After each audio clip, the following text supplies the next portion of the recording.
Hola y bienvenidos a la historia de Roma. Después de derrotar a los etruscos al norte y a los samnitas al este, los romanos ahora miraban a la Magna Grecia al sur para nuevas conquistas. Todo lo que se interponía entre Roma y un imperio italiano eran las ferozmente independientes y desunidas ciudades griegas. A pesar de la amenaza colectiva que era Roma, las rivalidades entre las ciudades de la Magna Grecia impidieron formar una resistencia organizada. Los romanos decidieron que tenían que usar a las ciudades una contra otra, sabiendo que no faltarían cómplices griegos que, a cambio de un trato preferencial con sus nuevos amos romanos, ayudarían a que Roma sometiera a sus compatriotas griegos. Pero los planes romanos se complicaron con la aparición de un ejército desde el otro lado del mar Adriático, liderado por el rey griego Pirro. Respondiendo al llamado de ayuda contra los romanos, Pirro tenía sueños propios de un reino italiano, y aunque ese sueño fracasaría, las batallas que peleó contra los romanos marcaron los primeros disparos en una lucha entre el oeste romano y el este griego, que terminaría recién 100 años después con las incrédulas naciones griegas de rodillas ante sus nuevos maestros romanos. Previo a la invasión de Pirro, el este y el oeste del Mediterráneo habían permanecido más bien separados. Divididos por el mar Adriático y el mar Jónico, las dos partes se habían desarrollado, al menos políticamente, de forma independiente. La atención de los griegos siempre había estado en el este y se consumía en su rivalidad con Persia, cuando no estaban en sus interminables luchas internas. Claro que había griegos que emigraron al oeste, al sur de Italia y Sicilia, pero una vez que fundaban sus ciudades, era como si vivieran en un mundo aparte. La madre patria no intentaba controlarlos, y nadie de las colonias se metía en las riñas internas de Grecia. La única superposición histórica fue la invasión ateniense de Sicilia durante la guerra del Peloponeso, en el 415 a.C. La expedición había terminado tan desastrosamente para los atenienses que muchos la apuntaban como la causa de la derrota de Atenas en esa guerra. Y por generaciones el pensamiento de ir al oeste llenaría a los griegos de rechazo. Ya tenían mucho con lo que lidiar al este sin cortejar al desastre en el oeste. Cuando Alejandro III de Macedonia asumió el trono en el 338 a.C., toda su ambición miraba al este, con la conquista de Persia y más allá. Siempre ha sido fuente de especulación el pensar qué pasaría si Alejandro se hubiera dirigido al oeste, al naciente imperio de Roma, en vez de ir al este a luchar contra los persas. Solo había alrededor de 1070 kilómetros entre Atenas y Roma, y Alejandro Magno, que marchó más de 4800 kilómetros hasta la India sin ser derrotado, podría haber tomado Italia casi como si anduviera de paseo. Pero los romanos evadieron ese destino, y el más grande general del mundo antiguo llevó sus ejércitos al este, hasta la India, permitiendo que Roma consolidara su fuerza sin interferencias. 40 años de guerra, alianzas cambiantes y rivalidades entre los generales de Alejandro habían sido la secuela de la muerte del gran rey macedonio en el 323 a.C. Pero para el 280 a.C., las cosas se habían estabilizado, para que cuando un comandante griego se volteara al oeste con ambición, solo fue por las limitadas oportunidades de conquista que presentaba el Mediterráneo oriental en el mundo post-alejandrino. Ese comandante, Pirro de Epiro, nació en el 318 a.C., justo en medio de las luchas después de la muerte de Alejandro. Era un príncipe de Epiro, un reino localizado en lo que hoy en día son los Balcanes, es decir, la periferia del mundo griego. Era primo segundo de Alejandro y estaba atrapado en las volátiles luchas por el control de Grecia, Egipto y Persia que se desataron luego de la muerte de este gran conquistador. Su padre fue destronado cuando Pirro tenía 2 años y su familia tuvo que exiliarse.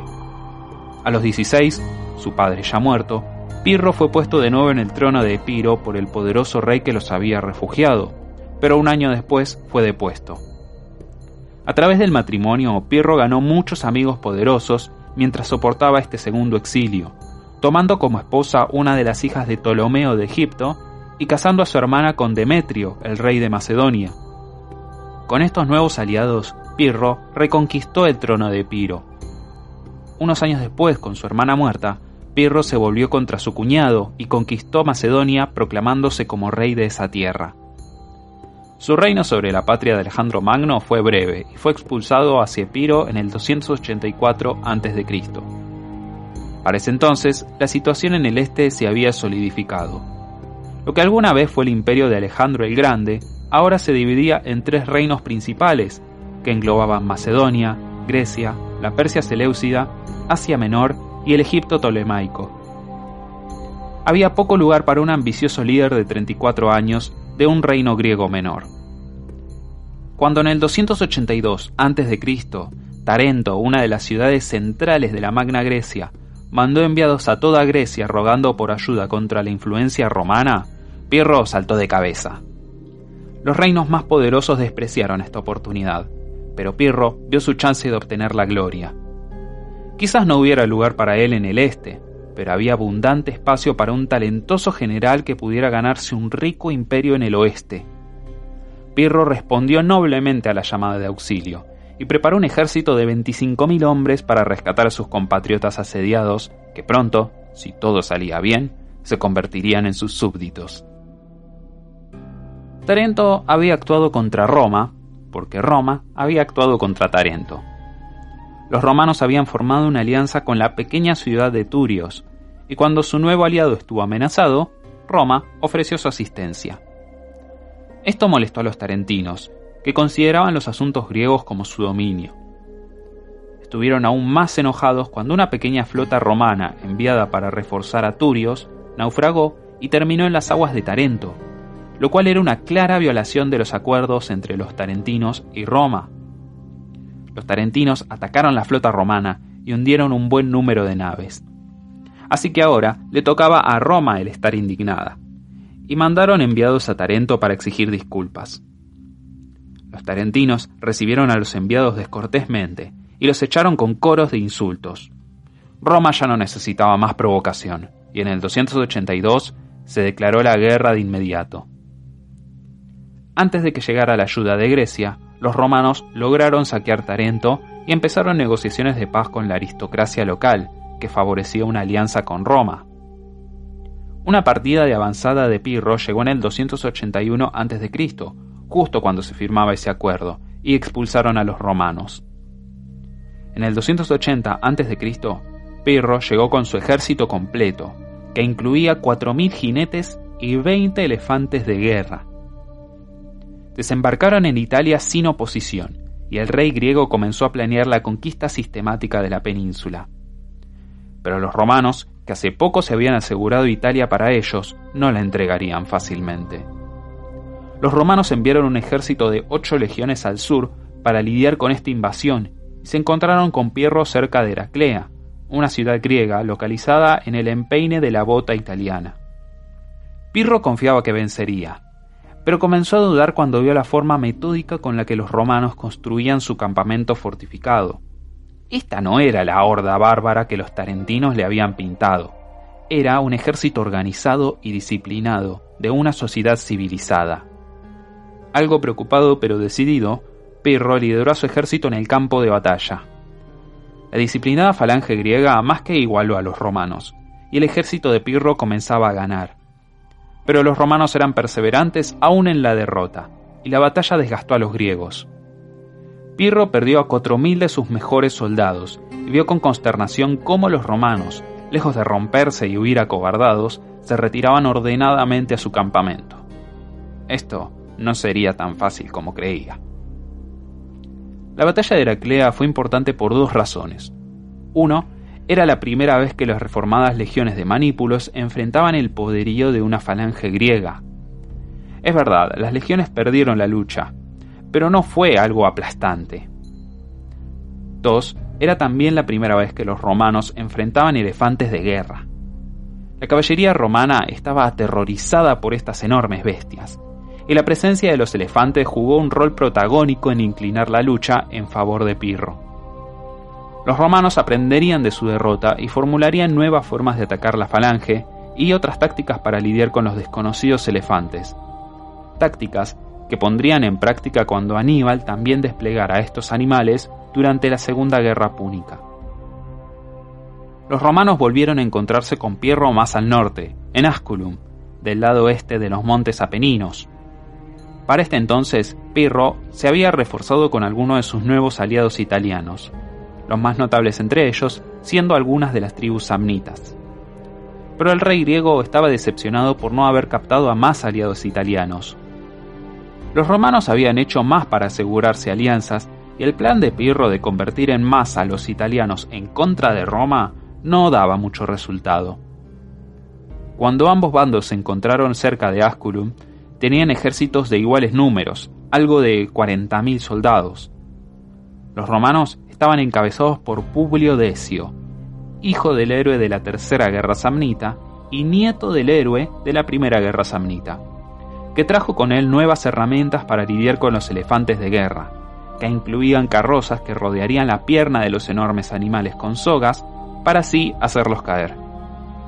Háganse la idea como la misma táctica que usaban los rebeldes contra el Imperio en el retorno de Jedi en la batalla de Hoth.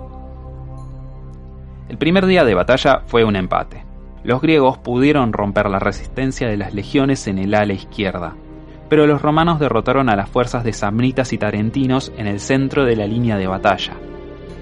Pirro intentó presionar su ventaja en el flanco, pero los romanos derrotados se retiraron por una colina empinada, demasiado empinada como para que la falange griega los siguiera ordenadamente.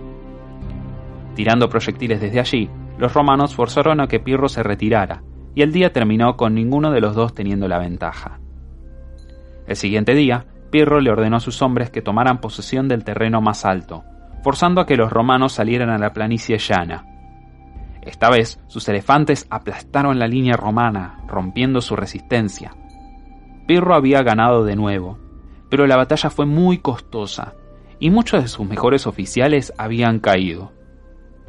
Cuando lo felicitaron por su triunfo, famosamente se cuenta que Pirro respondió: «Una victoria más como esta y estoy perdido». Así naciendo la expresión victoria pírrica, para describir un éxito que tiene un costo excesivo. Desgastados por luchar contra los romanos, Pirro ofreció términos para la paz, pero fue rechazado por el Senado romano. Fueron persuadidos por el anciano y ahora sí ciego Apio Claudio para que se negaran a todo acuerdo con un ejército extranjero que permaneciera en suelo italiano. En este punto, Pirro se encuentra en una encrucijada. Los romanos acababan de cerrar un nuevo trato con los cartagineses, y ahora estos dos grandes poderes del Mediterráneo occidental no podían ser enemistados. Así que Pirro decidió salir de Italia. Después de todo, su plan era usar una base de poder en Italia para lanzarse por el verdadero premio, Sicilia. Se estaba empantanando en luchas preliminares e innecesarias. No necesitaba las bases italianas, solo hubieran sido algo de ayuda. Así que, razonando de esta forma para salvar su ego, Pirro dejó Italia y se dirigió a Sicilia en el 278 a.C. A esta altura, Sicilia estaba dividida entre los cartagineses, que controlaban el oeste, y los griegos, que controlaban el este de la isla. Al escuchar las noticias de la inminente invasión de Pirro, los cartagineses asediaron Siracusa, la ciudad griega más importante de Sicilia, e intentaron capturarla antes de la llegada de Pirro. Pero no tuvieron éxito, y se retiraron cuando Pirro desembarcó. El rey griego reclamó Siracusa como propia, y lideró a los agradecidos griegos en contra de los cartagineses, que fueron expulsados hasta que solo les quedó una ciudad en la costa oeste. Los cartagineses ofrecieron dejar de lado sus reclamos sobre todo pueblo en Sicilia, con la condición de que les dejaran controlar un puerto. Pero Pirro, confiado en su victoria final, rechazó la oferta. Incapaz de desalojar a los cartagineses de su última fortaleza, decidió atacar la mismísima metrópolis africana. Ordenó a que los sicilianos formaran un ejército y le construyeran una flota para la invasión. Pero para este entonces, los locales se habían cansado del estilo dictatorial de Pirro y se negaron. Con la fuerza de su ejército agotada luego de las campañas en Italia y Sicilia, y su retaguardia presionada por los romanos, Pirro decidió volver a tierras continentales y evitar así quedar encerrado en la isla por la flota cartaginense. Consolidaría primero sus posiciones en Italia y volvería a Sicilia con un ejército lo suficientemente grande como para expulsar a los cartagineses de una vez por todas. Así que para el 275 a.C. volvió a Italia e inmediatamente se enfrentó a un ejército romano decidido a desterrar a estos invasores griegos. Se enfrentaron cerca de Maleventum, y una vez más el ejército de Pirro derrotó a las legiones. Pero esta vez las flechas incendiarias de los romanos habían enloquecido a los elefantes de guerra, haciendo que destrozaran las mismísimas fuerzas de Pirro, creando caos y matando una buena parte de su infantería. A este punto las bajas se habían apilado, y Pirro, sin más ideas, decidió que estaba cansado de Italia. Juntó lo que quedaba de su ejército y navegó de nuevo hacia Epiro. Nunca antes un general había ganado tantas batallas sin haber logrado nada a cambio. Los romanos, felices por su derrota victoriosa, renombraron Maleventum como Beneventum, es decir, pasó de ser el lugar de malos eventos a un lugar de buenos eventos. Pirro dejó una guarnición en Tarento, pero los romanos rápidamente aplastaron a los griegos, superándolos en números y asegurando ordenadamente su poder sobre la Magna Grecia. Los romanos ahora controlaban la península entera y probaron ser un poder en ascenso en el ámbito político de todo el Mediterráneo. El este estaba despertando y empezó a notar la amenaza que se formaba en Italia. Mientras los romanos estuvieran confinados a la península, el balance del poder en el mundo post-Alejandro Magno se mantendría. Pero si esta nueva fuerza romana, que acababa de expulsar a un hábil ejército griego, liderado por uno de los mejores generales de su generación, se decidían a expandir sus horizontes, significaba problema para los viejos poderes. La captura de la Magna Grecia representa no solo un paso más en la expansión romana, también daba un golpe mortal a la era de las ciudades-estado en el mundo antiguo. La política que Platón y Aristóteles describían como la forma ideal de gobierno, ahora era una cosa del pasado. La conquista macedonia de Grecia ya había terminado con las ciudades-estado independientes allí, pero hasta entonces habían sobrevivido en las colonias griegas de la Magna Grecia. Ahora el sometimiento a Roma finalizó toda autonomía oficial de las ciudades-estado griegas de Italia, y entonces la política y el gobierno en el mundo antiguo pasarían permanentemente a manos de grandes imperios. La única que resistía era Siracusa, que logró sobrevivir más o menos de forma independiente hasta el fin de la guerra púnica. Pero su longevidad solo se aseguraría por una cercana y personal alianza entre Hierón, el rey de Siracusa, y Roma. Si Hierón no hubiera sido amigo de Roma, Siracusa habría caído mucho antes. La ciudad-estado como institución política estaba efectivamente muerta, y Roma le había dado el golpe mortal. En cuanto a Pirro, jamás pudo vengar sus pérdidas en Italia, y supuestamente fue asesinado en el 272 a.C., mientras luchaba en la ciudad griega de Argos, al impactarle una teja de un techo lanzada por una mujer argiva. Jamás alcanzó el imperio que había soñado, y su principal legado fue enseñarle a los romanos cómo luchar efectivamente contra un ejército griego e introducirlos al uso de elefantes de guerra. Los romanos, siempre adaptando sus técnicas, aplicarían lo aprendido 100 años después, cuando de nuevo lucharan contra los griegos, pero la próxima vez que se encontraran, la suerte cambiaría, y sería el turno de los griegos de perder ante un ejército invasor. Las victorias romanas no serían pírricas, y Grecia sería conquistada fácilmente. Antes de terminar, quiero realizar una especie de consulta de opinión general.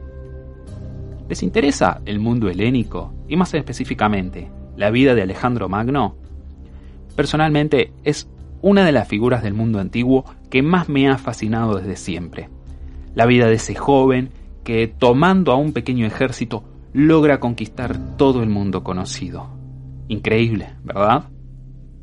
Así que estoy formulando en mi mente, quizás realizar en paralelo a la historia de Roma, un podcast que trate sobre la vida de Alejandro Magno, sus campañas y los logros de su breve y espectacular reinado. ¿Cómo lo haría? ¿En qué tiempo? ¿Y en qué términos? Bueno, es algo que todavía no sé. Si les gusta la idea, no duden en comentarme en cualquiera de las redes sociales, ya sea en Facebook, Instagram, en Twitter o incluso en los comentarios que puedan hacer en los lugares donde escuchan este podcast. Creo que sería un proyecto muy interesante. La próxima semana nos meteremos de cabeza en las guerras púnicas, la prueba más difícil para Roma, un tiempo de peligro sin igual, el conflicto más importante en la larga historia de Roma. Y después de ello comenzaremos a trazar la lenta caída de la República a mitad del siglo I a.C., que iniciaría una espiral de destrucción y de caos